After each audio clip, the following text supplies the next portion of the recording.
Good morning students. વિદ્યાર્થી મિત્રો, અત્યારે નવરાત્રિનું પાવન પર્વ ચાલી રહ્યું છે. આજે નવરાત્રિનો ત્રીજો દિવસ એટલે કે ચંદ્રઘંટા માતાજીની આરાધનાનો દિવસ. આપણે સૌ જાણીએ છીએ કે નવરાત્રિ એટલે શક્તિની આરાધનાનું પર્વ. નવરાત્રિમાં શક્તિ દેવીના 9 સ્વરૂપોની પૂજા કરવામાં આવે છે. તો તેવી જ રીતે મનુષ્યના જીવનમાં પણ વિવિધ શક્તિઓ સુસુપ્ત અવસ્થામાં છુપાયેલી હોય છે. તેને આપણે વિવિધ સ્કિલ એટલે કે કૌશલ્ય દ્વારા ઓળખવાનો પ્રયત્ન કરવો જોઈએ. તો વિદ્યાર્થી મિત્રો, તમારામાં પણ આવી વિવિધ શક્તિઓ છુપાયેલી છે, જેને આપણે વિવિધ બૌદ્ધિક કૌશલ્યો દ્વારા બહાર લાવવાનો પ્રયત્ન કરવો જોઈએ. જેમાંનું એક બૌદ્ધિક કૌશલ્ય છે ઇન્ટરપર્સનલ ઇન્ટેલિજન્સી. ઇન્ટરપર્સનલ ઇન્ટેલિજન્સી એટલે આપણી આંતરિક શક્તિઓ. તો બાળકો, આપણી આંતરિક શક્તિઓ વિશે હું તમને થોડી વિશેષ સમજ આપીશ. વિદ્યાર્થી મિત્રો, ઇન્ટરપર્સનલમાં એકબીજાની વાતને ધ્યાનથી સાંભળવી જોઈએ અને સમજવી જોઈએ. બાળકો, તમે જ્યારે એકબીજા સાથે વાતચીત કરતા હોય ત્યારે એકબીજાની વાત પૂરેપૂરા ધ્યાનથી સાંભળવી અને સમજવી જોઈએ. ટીમવર્ક એટલે કે કોઈ પણ કામની જવાબદારી સારી રીતે પૂરી કરવી જોઈએ. ટીમવર્કમાં જ્યારે પણ કામ કરવાનું હોય ત્યારે તમારે એકબીજાને હેલ્પ કરવી જોઈએ, એકબીજાને સપોર્ટ કરવો જોઈએ. ઇન્ટરપર્સનલમાં તમારે એકબીજા સાથે હળીમળીને રહેવું જોઈએ. જ્યારે પણ તમે સ્કૂલમાં બધા જ ફ્રેન્ડ સાથે રહેતા હોય ત્યારે એકબીજા સાથે હળીમળીને રહેવું જોઈએ. આ સિવાય પણ self leadership, motivation, flexibility, patience વગેરે જેવા ગુણો દ્વારા આપણે આપણામાં ઇન્ટરપર્સનલ સ્કિલનો વિકાસ કરી શકીએ છીએ.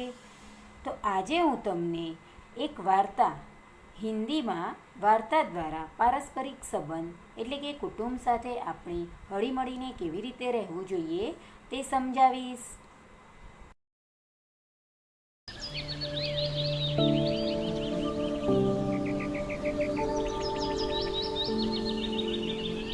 पता नहीं लोग लड़कियों को क्यों पढ़ाते हैं। क्या हुआ दादी? मैं अगले सप्ताह होने वाली वाद विवाद प्रतियोगिता के लिए पढ़ रही हूँ। ओह, यानी तुम्हें स्कूल भेजना पर्याप्त नहीं था।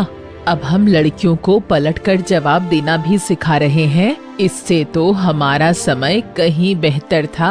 लड़कियों की जल्दी शादी कर दी जाती थी और वे खाना पकाना, साफ सफाई जैसे काम संभालती थी।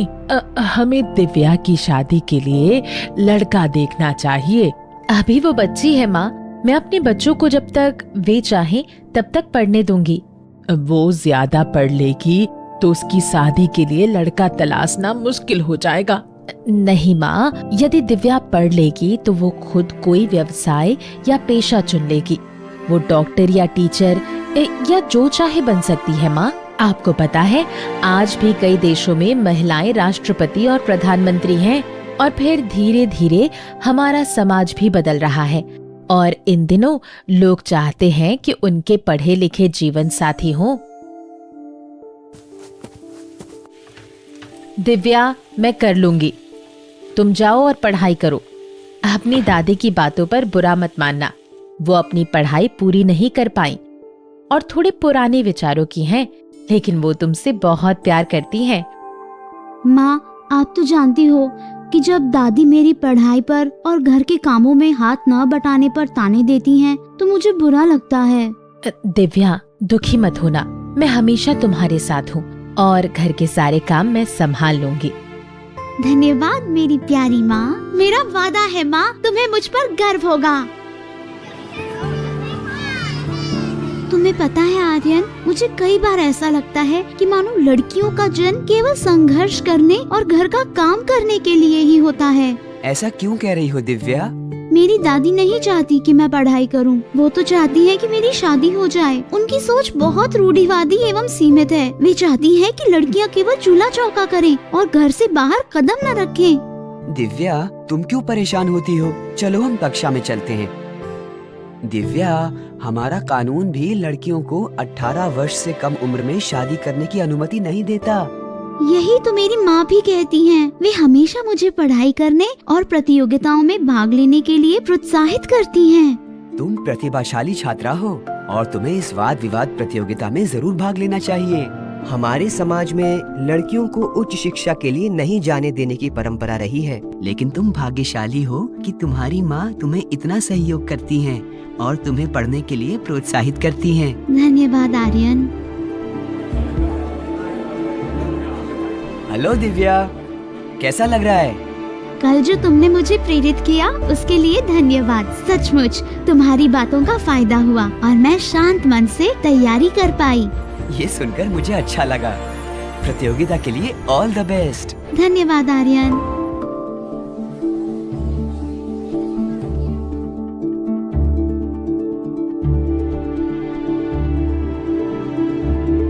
इस वर्ष की जिला वाद विवाद प्रतियोगिता की विजेता है दिव्या।